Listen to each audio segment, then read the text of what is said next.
Bonjour, je suis ravi d'être avec vous aujourd'hui pour vous parler de sécurité. La sécurité, c'est aussi une affaire de dev.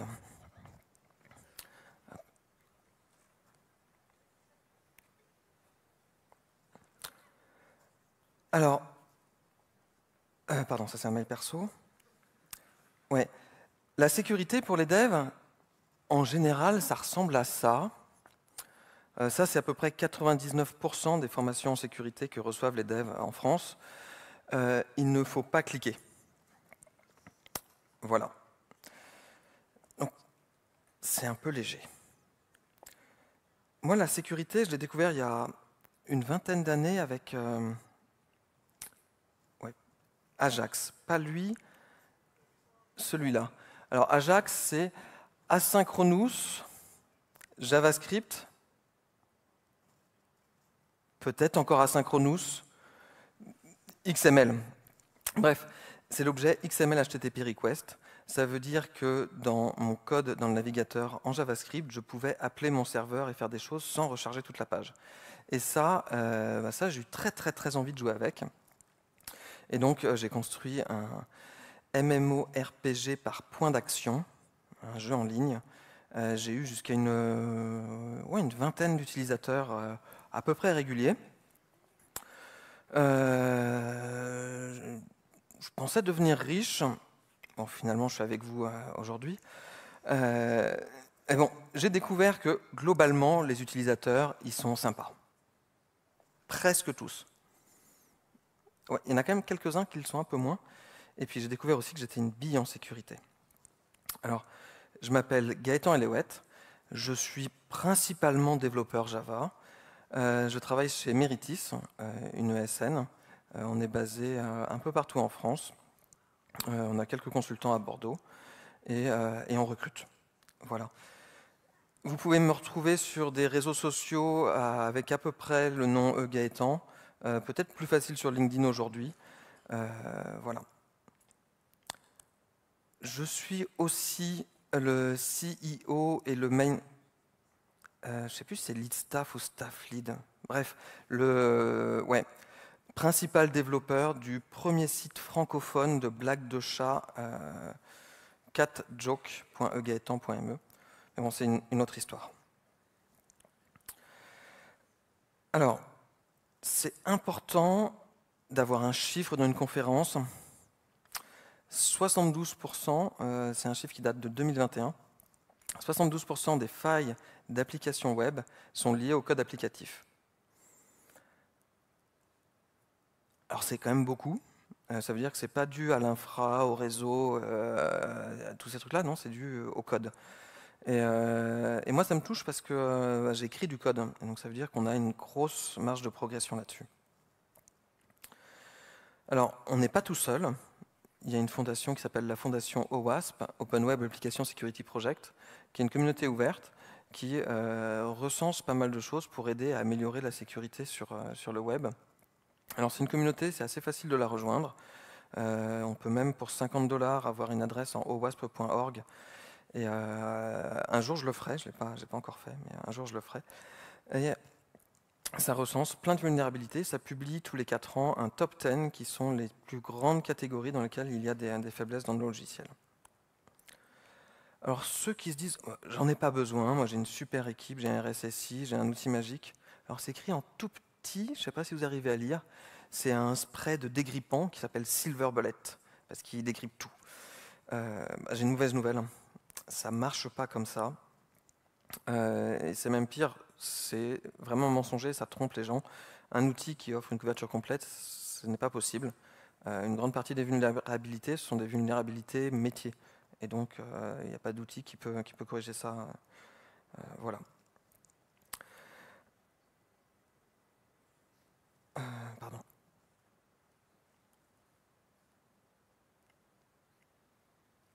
Ok, j'ai M. Antoinette qui m'envoie un mail. Elle a un souci sur une plateforme qui aime quoi. Ok. Elle a créé un compte, elle n'arrive pas à se connecter. Mon login, d'accord. Je crois qu'on va aller l'aider. Ouais, on va aller l'aider. Ok. Alors, je ne sais pas si vous connaissez Qui aime quoi.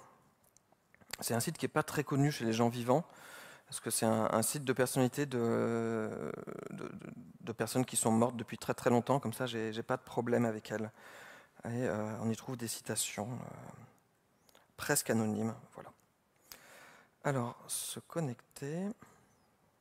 Elle m'avait fourni. On était là. M. Antoinette. Son mot de passe. Brioche. Connexion. Ah. Le compte Emma n'a pas été validé par l'utilisateur admin. Alors, c'est la première CWE que je vais vous exposer. On expose ici une information sensible. L'application génère une erreur et révèle qu'il y a un compte administrateur qui s'appelle admin sur la plateforme. C'est bien simple, il ne faut pas faire ça. Voilà, facile à corriger. Puis, qu'est-ce que c'est une CWE? Common Weakness Enumeration, c'est une faiblesse logicielle. Alors, une faiblesse logicielle, c'est différent d'une faille. La faiblesse, elle devient une faille quand elle est exploitée. Une CWE, c'est une description, un numéro, parce que c'est dans un grand catalogue, une catégorie, c'est classé par catégorie, puis ça explique les conséquences en cas d'exploitation de la faiblesse. Alors les conséquences, elles sont de 3 types. Je ne sais pas ce que fout la CIA dans la sécurité, mais c'est une façon de s'en souvenir. Confidentialité, intégrité, availability. Donc la confidentialité, c'est j'accède à des données auxquelles je n'aurais pas le droit d'accéder. L'intégrité, c'est je modifie des données que je n'ai pas le droit de modifier. Et la disponibilité, c'est je rends tout ou partie de l'application indisponible pour l'utilisation normale.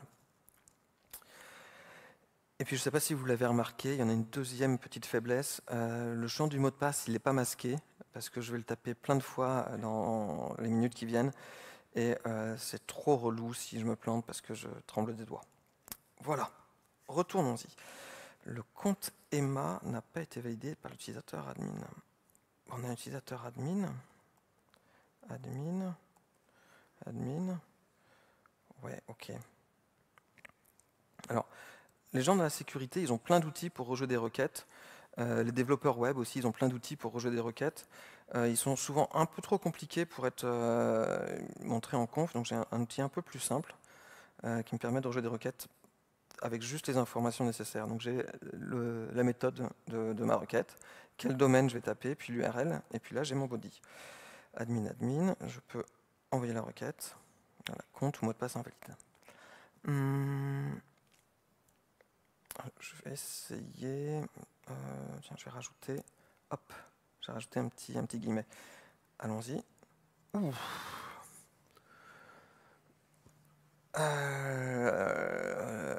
J'ai déjà plus de trucs.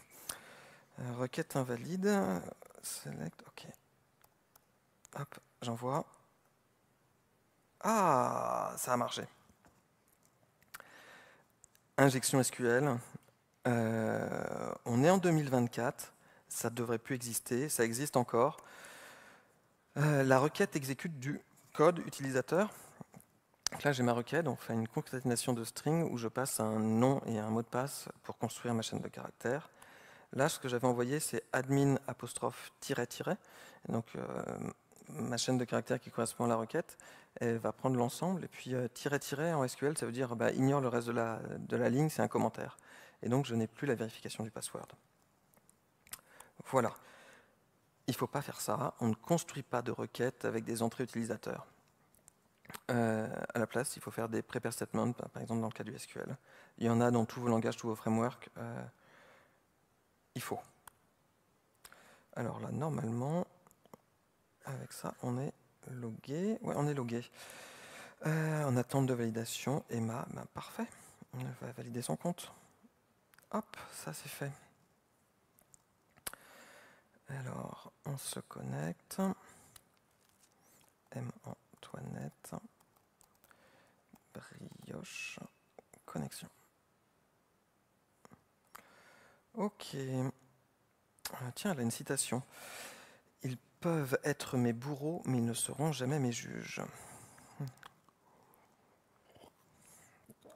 On va la valider, ce sera fait. Hop. Ah. Seul l'admin peut valider un message. On retourne voir. Seul l'admin peut valider un message. Ah oui. Qu'est-ce qu'on peut faire? Tiens, il a encore la vieille icône de Twitter, c'est rigolo ça. Ouais. J'adore. C'est mon site. C'est cool ça. Comment on appelle un chat royal un château? Mais comme c'est mon site, ça veut dire que je peux changer le code source de mon site. Je vais rajouter un petit quelque chose. Hop. Fetch, validate, je sauve. Bon, on attend qu'il vienne rigoler un petit coup. Pop, pop, pop, pop, pop, hop. Il est passé. CSRF. Cross-Site Request Forgery. Le site ne vérifie pas que les requêtes sont intentionnelles. Qu'est-ce que ça veut dire? J'ai mon site bleu, qui est le site gentil. L'administrateur est connecté sur le site bleu et il visite le site rouge, qui n'est pas gentil. Le site rouge fait une requête dans le navigateur d'utilisateur vers le site bleu. Cette requête, elle embarque avec elle les cookies de session et tout le tralala. Et donc, cette requête se fait passer pour l'utilisateur, alors qu'en fait, ce n'est pas lui qui est à l'origine. Alors, pour s'en protéger, les corses, ça n'a rien à voir. Cross-origin, resource sharing. Les corses, ça parle des ressources. Et la façon dont on peut accéder aux ressources de l'extérieur, c'est pas la même chose. Ce qui protège, c'est ce truc-là. Alors, j'ai demandé à plusieurs IA de me générer un token anti-CSRF pour avoir une belle image d'illustration. J'ai pas réussi.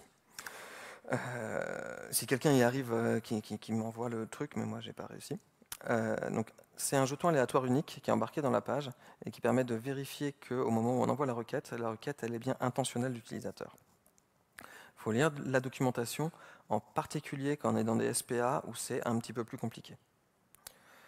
Voilà. Alors, une autre blague. Comment appelle-t-on un chat qui tombe dans un pot de peinture en décembre? Un chapin de Noël. Un chat dans l'espace. Un satellite. Ouais. Bon, le site existe pour de vrai. Donc là, normalement, sa citation, elle est validée. Elle est validée. Parfait. Qu'est-ce qu'on a d'autre là? Message. Bienvenue, donne-nous tes meilleures citations et deviens le joyau du site. D'accord. C'est rigolo l'italique là. Ouais, rigolo. Ok.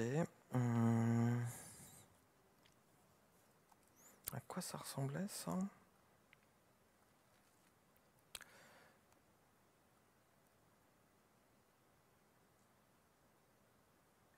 Ouais.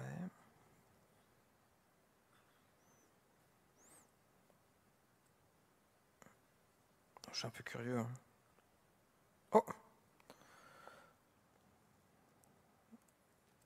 Je les connais pas ces messages.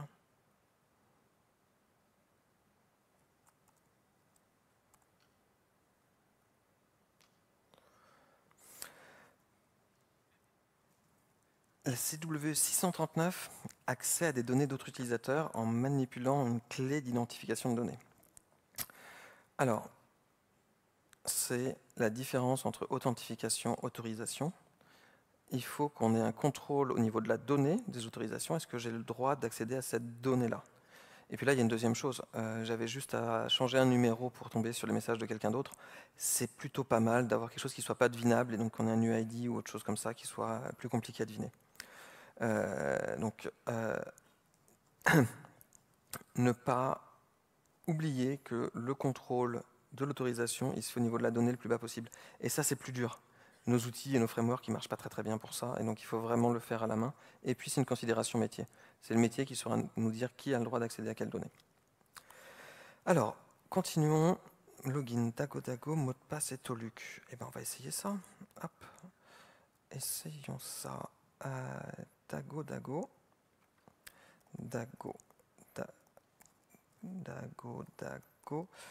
Et Toluc. Et Toluc, c'est culotte à l'envers. Désolé.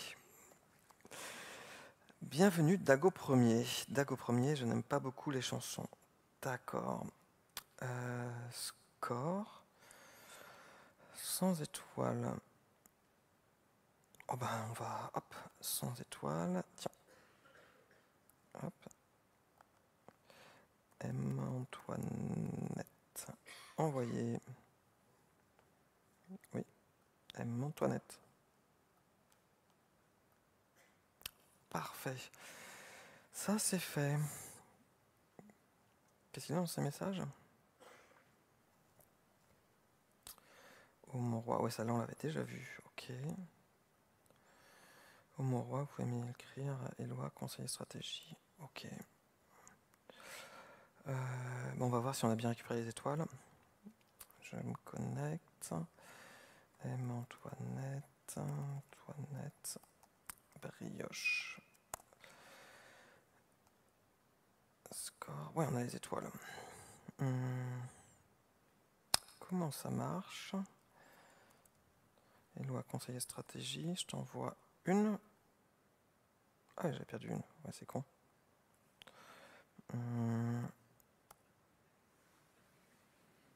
Ouais. Oh, flûte.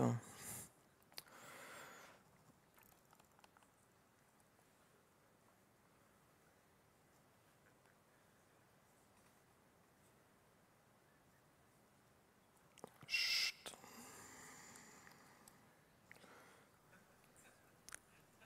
Yes.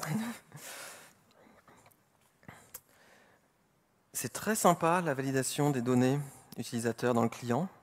C'est vraiment très sympa, ça lui donne des informations sur ce qu'il a mal rentré, sur comment il peut améliorer sa vie, plein de choses. Mais pour la sécurité, ça ne sert à rien. Les données, on les valide dans le serveur. C'est tout simple. Comme je vous l'ai montré, la personne malveillante, elle n'utilise pas notre site. Elle fait potentiellement les appels en direct. Et c'est même pas forcément des personnes malveillantes.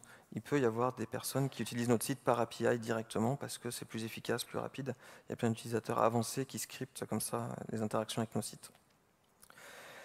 Alors, il y a un truc rigolo là. Cookie role user.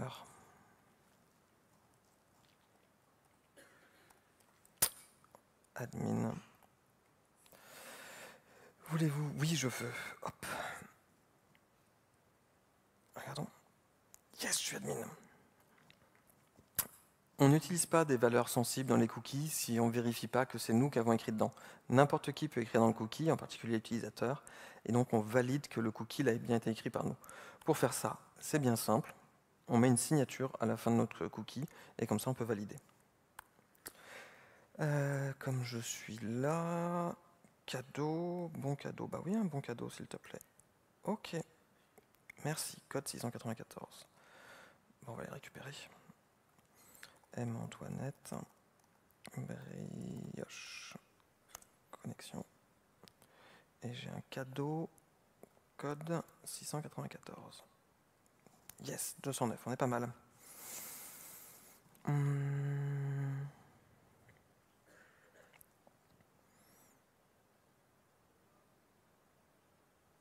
On va aller voir ce qu'il y a là-dedans quand même.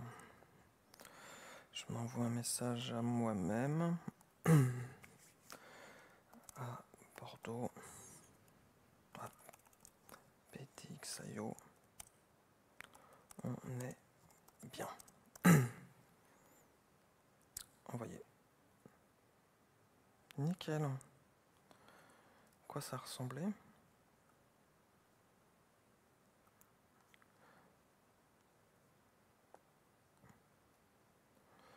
On est super bien. Oh, ça c'est rigolo.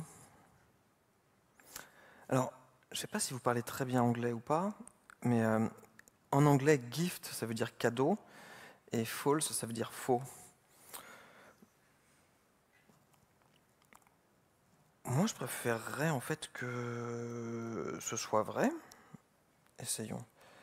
Hop, gift true. Yes. Alors ça, c'était ma préférée. Elle s'appelle assignement de masse. On ne contrôle pas quels attributs peuvent être modifiés lors de la désérialisation. Je vous explique. J'ai mon objet métier, qui est un carré, un losange, un rond. Ouais, c'est mon domaine métier qui est un peu bizarre. Je m'attends que mon utilisateur m'envoie un carré et un losange, je désérialise dans mon modèle, et tout va très bien. Mais l'utilisateur malveillant, s'il m'envoie un rond, il va être désérialisé dans le rond. Et donc, il va écraser une valeur que je ne voulais pas qu'il modifie. Ça arrive parce qu'on est parfois un peu feignant, nous les devs, et donc utiliser le même DTO que la base, c'est un petit raccourci un peu rapide, et puis comme ça, ça va vite, mais il ne faut surtout pas le faire. Si on sépare et qu'on a dans notre DTO que les champs dont on a vraiment besoin, on n'a pas ces problèmes-là. Dans certains cas, on peut faire des contrôles supplémentaires si on a vraiment l'objet, mais c'est un peu plus compliqué. Donc là, normalement, j'ai reçu un bon cadeau. Et ben voilà, code 798. Merci. Score. Cadeau, code 798. Cool. Il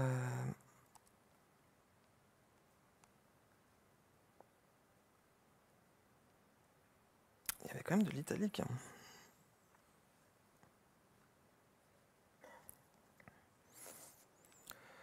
On va... Hop.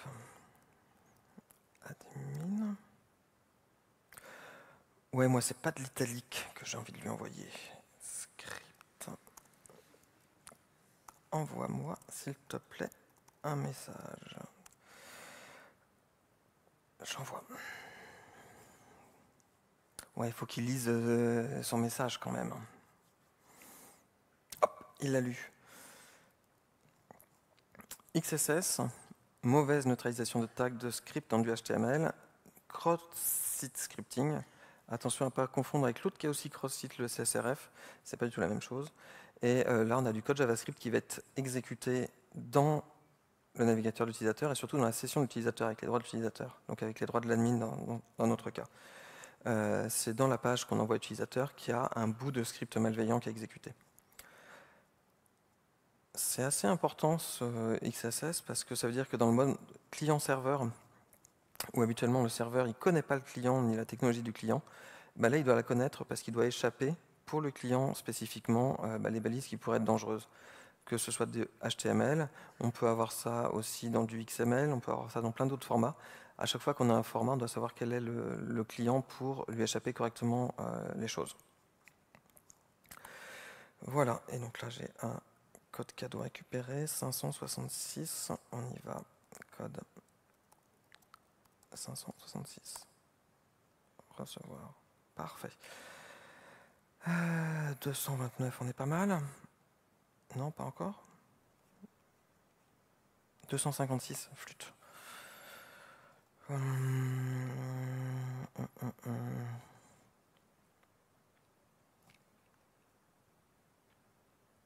Mot de passe oublié. Ça me dit un truc.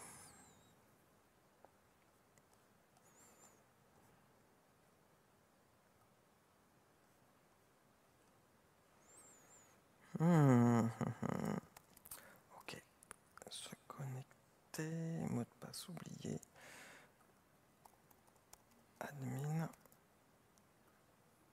Cool. Ouais, faut pas faire ça. Hein. Non, non, non, non, non, non, non. Comment s'appelle ta maman, tout ça? Non, on fait plus ça. On fait plus. Il y a très, très, très, très rares cas où c'est encore possible, mais c'est des gens qui le savent déjà que c'est encore possible normalement. C'est beaucoup trop facile de deviner les réponses, que ce soit du social engineering, de la recherche. Enfin, il ne faut pas faire ça. Ok. Ben, je vais me faire un cadeau. Hop, code 622. On va récupérer ça. M. Antoinette. M. Antoinette.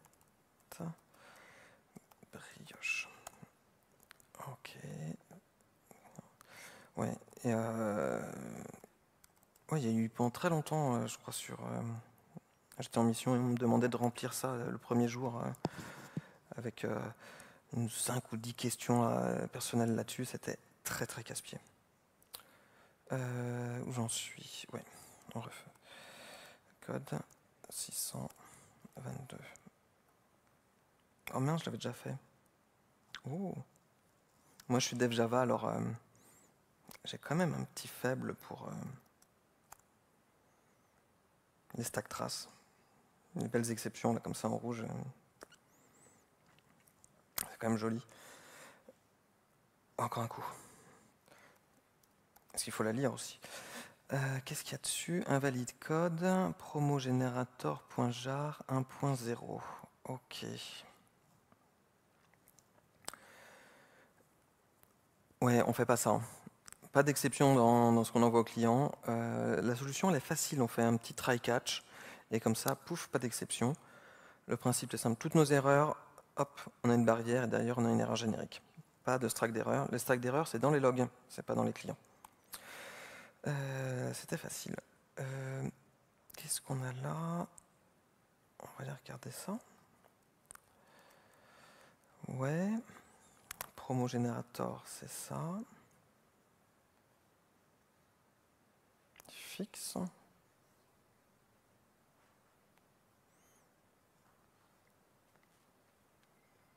Oh là, il a changé des choses. Qu'est-ce que c'est là? La fonction aléatoire a un caractère prévisible par l'observation n égale n fois 17 modulo 1000. En connaissant un code, on peut deviner les codes suivants. Oh, c'est intéressant. Qu'est-ce que j'avais comme code? Code 622. Code 622. Calculatrice, s'il te plaît. 622 fois 17. 574, ok. Code 574. Oh yes, ça marche. Random, c'est pas assez aléatoire. Dès qu'on est dans un contexte de sécurité, il faut utiliser Secure Random. Quels que soient vos langages, etc., il existe un Secure Random. Parfois, il existe aussi un random qui a peut-être l'avantage d'être un peu plus rapide, mais c'est même pas tout le temps sûr. Si vous voulez briller en société, vous pouvez parler de cryptographie Kali Secure Pseudo Random Number Generator, d'entropie de générateur. Le faites pas avec n'importe qui quand même, hein. Ça peut prêter à confusion. Bref, ce sont des gens très très très intelligents et très très forts en maths et plein d'autres choses qui écrivent ces générateurs sécurisés et qui les mettent à jour. Il ne faut pas essayer de le faire à leur place et utiliser celui de notre langage. Et puis là, on avait une librairie qui était utilisée, qui était vulnérable. Je suis désolé, c'est la seule fois où je vais vous parler d'outils pendant cette conf. Mais là, il vous faut de l'outillage pour pouvoir avoir un management de vos dépendances. C'est pas acceptable qu'on ne sache pas quelles sont nos dépendances et ne pas savoir si on a une qui a une vulnérabilité aujourd'hui. Donc il y en a plein, des gratuits, des payants, ça se fout dans la pipeline, ça se fout un peu partout. Mais il faut ça. Et puis mettre à jour après derrière. Évidemment. Bien. Ok, qu'est-ce que j'aurais d'autre? Ah, là j'ai un truc marrant. Authentication. On va regarder de plus près. Alors ça, c'est un token JWT. Ceux qui ont de très bons yeux, ils peuvent voir, là, il y a un petit point. Il y a un deuxième qui est un peu caché ici. Donc ouais, ça a l'air crypté, en fait, c'est pas crypté, c'est juste encodé en base 64 pour que ce soit facile à transmettre. C'est en clair. Et les points, ils vont séparer trois parties. Une partie en tête, une partie corps et puis une partie signature. La signature, elle est faite à partir de l'algorithme qui est défini dans l'entête. Et la signature va vérifier que ça n'a pas été modifié par ailleurs. Bon, là, ce qui se passe, MD5, c'est pas un algorithme de signature. C'est un algorithme de hachage. Ce qui veut dire qu'on peut mettre ce qu'on veut et régénérer le hash. Je forge, hop, fermer, et je vais appliquer ça partout. Oui. Et normalement, je suis devenu admin. Parfait. Donc quick hash, hash faible, l'algorithme qui construit la signature est trop faible. Là, ce qui est très important, c'est de suivre les recommandations. Très régulièrement, ils nous disent arrêtez d'utiliser cet algo-là, en fait, il est cassé, utilisez le suivant. Et voilà, il faut suivre, pour utiliser celui qu'il faut suivre. Il faut suivre celui qu'il faut. Ouais, c'est pas mal. Et je vais me faire un bon cadeau. On n'arrête pas les bonnes habitudes. 828. Alors là, pour ceux qui sont forts en maths, l'algo, il a changé. 828. Hop, Marie-Antoinette Brioche. Et je vais chercher 828. Ok.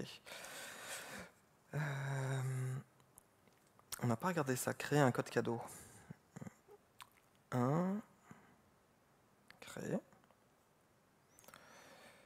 Je confirme. D'accord. Et je génère code 13. Ok. Bon, je vais le récupérer.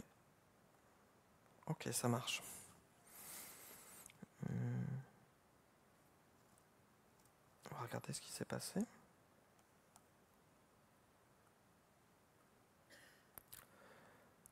Alors, on a eu create, confirm, generate, et puis après j'ai utilisé. On va regarder de plus près. Create, amount.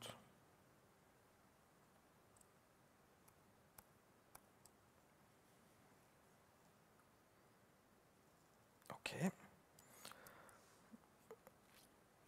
Après, qu'est-ce qu'il y avait? Confirme.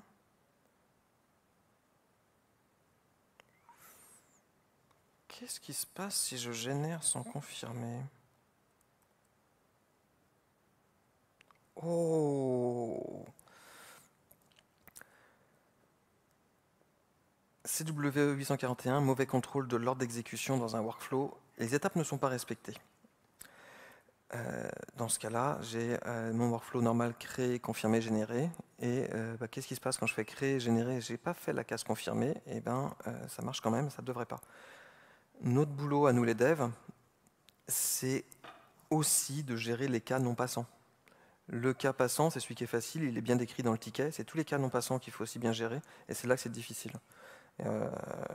Donc bien gérer tous les cas, parce que c'est ça qui fait notre valeur ajoutée. Notre valeur ajoutée, déjà, c'est pas mal. On est bien.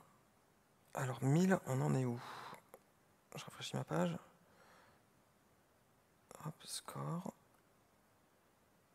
J'ai pas vu mes 1000. Ah, le code. Le code 369.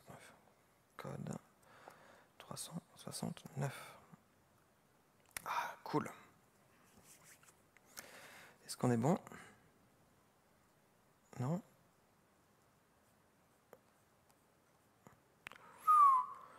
On n'est pas encore bon.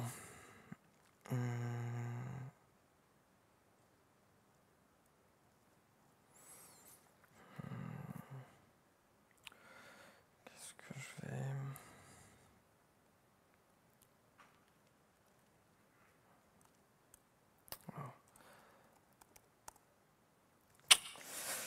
Cool. Oui. Unprotected Primary Channel, des pages d'administration qui sont accessibles depuis l'extérieur. Qu'est-ce que ça veut dire? Ça veut dire que les pages d'administration, normalement, on essaie de les protéger. On est derrière un VPN ou quelque chose, et il n'y a que quand on est en interne qu'on y accède. Pas de l'extérieur, pas depuis Internet. Allons-y. Admin. Admin.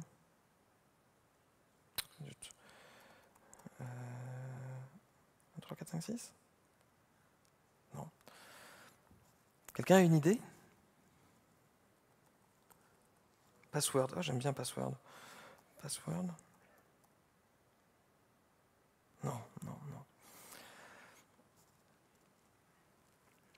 Admin, ouais, c'est marrant aussi ça. Non. En fait, non, je vous impose pas ça, j'ai mieux.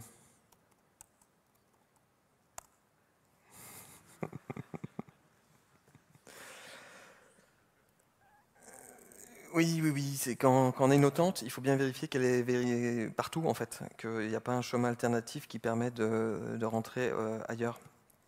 Donc là, j'ai une page d'admin qui est accessible sans autente. Voilà, donc mon autente ne sert à rien.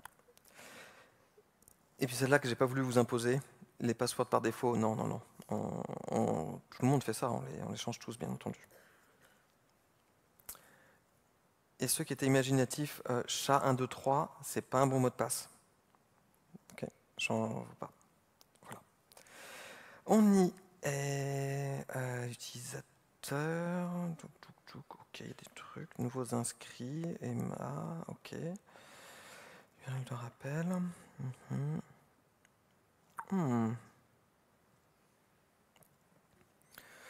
Bannir auteur. Ça me paraît bien. Flûte. Slash interne n'est accessible que depuis le réseau interne. Encore ressemble l'URL. Copier l'adresse du lien. Je vous la mets là pour bien la voir. Slash interne ban 19. Elle est clairement interne celle-là.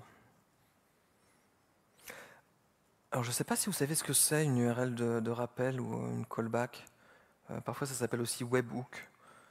C'est quand on dit à une application, quand il se passe un truc, s'il te plaît, appelle-moi sur cette URL pour me prévenir. Et donc je vais lui dire de m'appeler sur cette URL pour me prévenir quand il se passe un truc. Bon, il faut attendre qu'il se passe un truc, évidemment. Et donc ça va appeler l'URL et bannir notre N. C'est ce qui s'appelle la SSRF. Donc encore en RF, mais cette fois-ci Server-Side Request Forgery. Le serveur reçoit une URL et va l'appeler, sans vérifier convenablement que la destination fait partie des destinations attendues. Une URL en interne n'était pas du tout attendue à cet endroit-là. C'était en particulier dans Log4Shell, il y avait une partie qui était Server-Side Request Forgery. Voilà. Et c'est particulièrement grave parce que notre serveur, il est déjà à l'intérieur. Donc lui, il a le droit d'accéder aux ressources qui sont en interne, que ce soit le LDAP qui est caché derrière, les bases de données, les autres serveurs, etc. Il est déjà dans le réseau. Donc on a déjà passé le firewall de l'application, enfin, de notre SI. On est bon. Et donc on va vérifier. Hop. Parfait. On a gagné. Merci.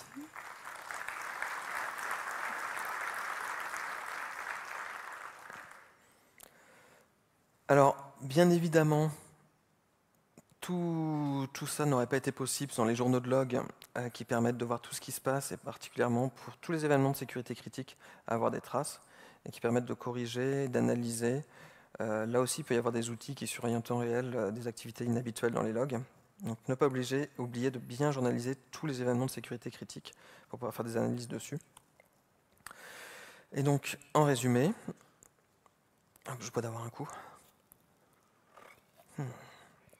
Donc le WASP, ça recense énormément de faiblesses logicielles, classées dans 10 catégories, où pour la plupart, ce sont les devs qui ont un rôle à jouer au quotidien pour les corriger.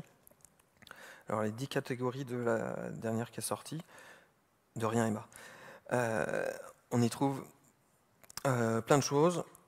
Allez regarder, le site est vraiment pas agréable et pas joli. C'est un énorme catalogue qui fait vraiment site des années 80, mais ça vaut le coup d'y aller. Et pour ceux qui ont une petite fibre artistique et qui vont trouver ça trop désagréable, il faudrait quelque chose de plus utile, j'ai mieux. Au WASP Cheat Sheet, je suis désolé, mon accent anglais est aussi pourri que mes blagues. C'est en cherchant ça dans votre navigateur que vous allez tomber sur justement ces ressources qui donnent les clés sur comment faire dans toutes les technos, dans tous les frameworks. C'est là qu'on vous dit je suis sur du Python, quel est le secure random que je vais utiliser, je ne sais pas comment il s'appelle, ou je fais une SPA en Angular, comment je gère mon histoire de token CSRF, ou etc., etc. Ça donne plein de bonnes choses. Ça vous dit aussi comment gérer le renouvellement de mot de passe, par exemple, pour ne pas demander comment s'appelle la voiture de ta maman ou autre chose. Bref, toutes les technos, OWASP Cheat Sheet, c'est là que vous trouvez toutes les choses, et vraiment en recette sur comment faire. Et puis, je ne pouvais pas parler de sécurité de dev sans parler de sécurité des devs. La sécurité, c'est aussi pour les personnes. On a passé là un bon moment à parler ensemble de Marie-Antoinette. C'était une femme étrangère à la cour de France. Elle a été harcelée et humiliée toute sa vie. Je pense que la sécurité, c'est de faire en sorte que personne ne se sente comme ça dans nos équipes, que tout le monde soit inclus. C'est avec une diversité dans les équipes qu'on va pouvoir adresser la sécurité. Parce que les problématiques de sécurité, il faut être plusieurs pour y penser. Il faut être plusieurs et pas comme moi. Parce que moi et ceux qui me ressemblent, on n'a qu'une seule façon de penser. Et pour couvrir tout l'ensemble des failles et des faiblesses qui peuvent être dans mon application, j'ai besoin de gens qui ne pensent pas comme moi pour qu'on puisse les couvrir. Merci beaucoup.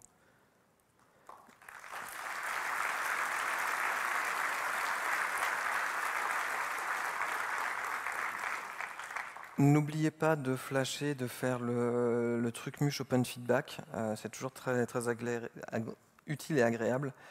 Et si vous avez des questions, je crois qu'il y a un micro quelque part dans la salle. J'ai un micro en main, oui. Levez la main si vous voulez poser une question. Pas de questions? Personne? Ah.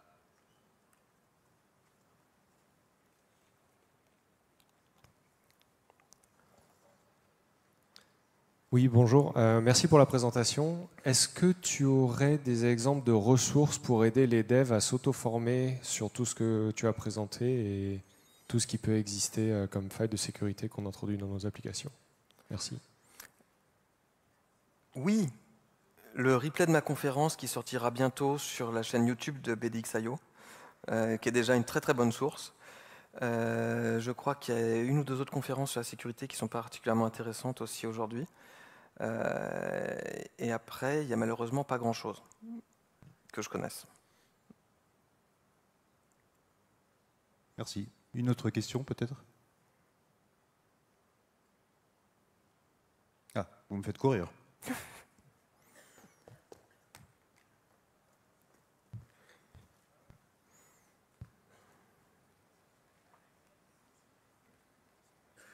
C'était où? J'ai déjà oublié.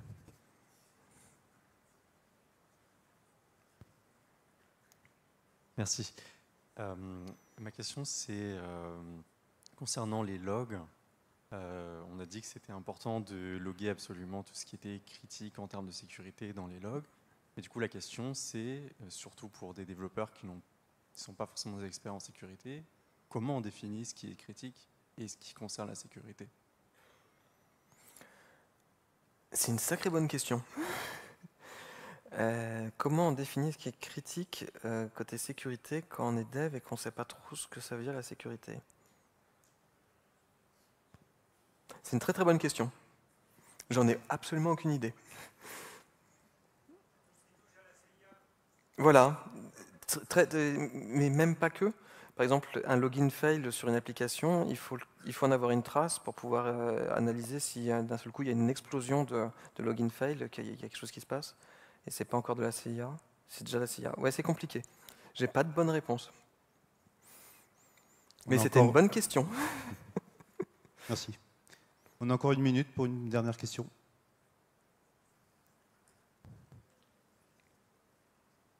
Non, c'est bon. Eh ben, merci beaucoup. Merci à vous.